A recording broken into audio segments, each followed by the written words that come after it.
we have gotten to now, we have to make a decisive decision whether we are going to tolerate. The forum brought together over 20 civil society organizations, many of them actively engaged in advocacy against illegal mining.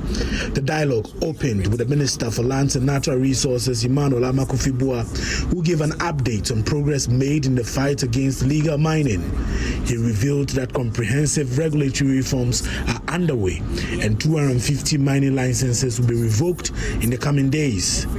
The coordinator of the National Anti-Illegal Mining Operations Secretariat, NIMOS, Colonel Dominic Boa, issued a clear warning to illegal miners, stating that security agencies are coming after them and will deal with them.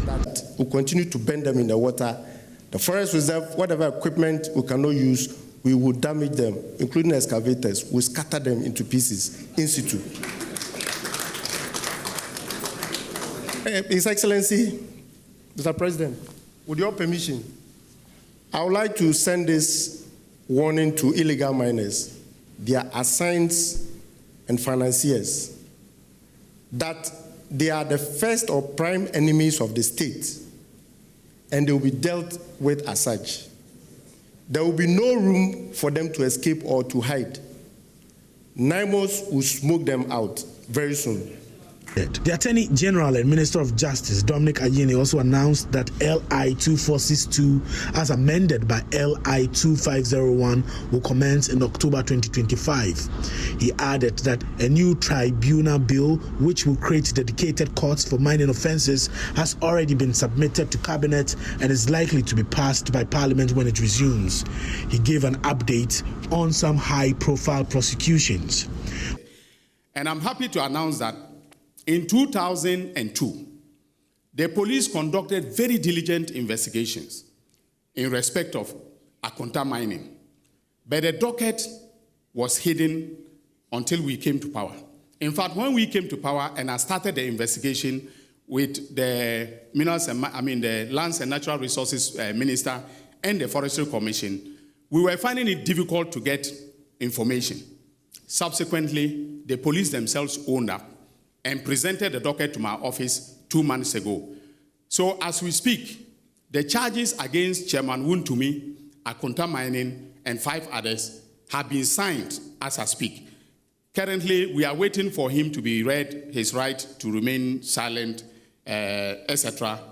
You know, before we've asked that he should be brought from, Kumasi. His lawyers asked that he should be brought on Tuesday, but I'm insisting that he should be here on Monday. If he doesn't come on Monday, I'm going to order for his arrest so that he'll be brought to Accra. His rights will be read to him, and then we can start the prosecution. One of the most debated issues ahead of the meeting was the call by some CSOs for a state of emergency to be declared, but opinions were sharply divided. Here's Bishop Antonina Asari, Auxiliary Bishop of the Archdiocese of Accra. We urge you, Your Excellency, to provide the following: clear benchmarks that will trigger a state of emergency, visible prosecution of kingpins, including those named in official reports, the establishment of promised fast-track courts. But security expert Colonel retired Festus Abuaji disagrees with calls for a state of emergency over Galamsey. GJA President Albert Jumfor is happy with progress made in the fight against illegal mining. We, as part of the Ghana coalition against Galamsey, have been calling for the state of emergency. But having heard and followed the presentation today, I'm tempted to believe that we are on the right path.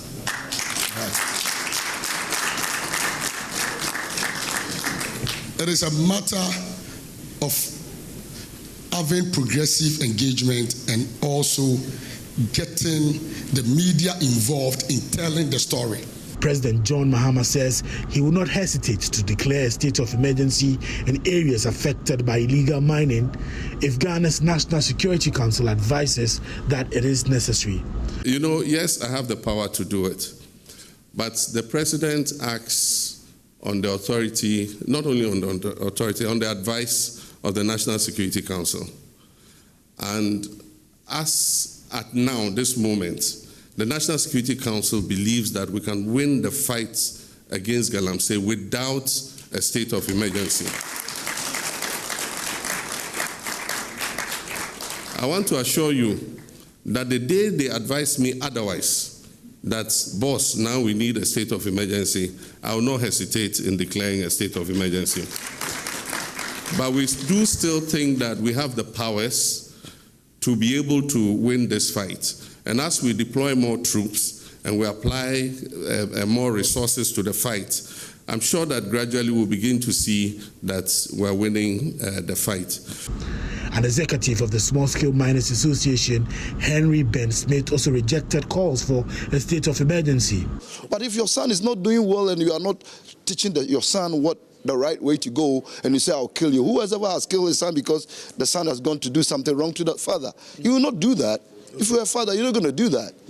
You need to rather give room and educate the person and direct the person where he should go.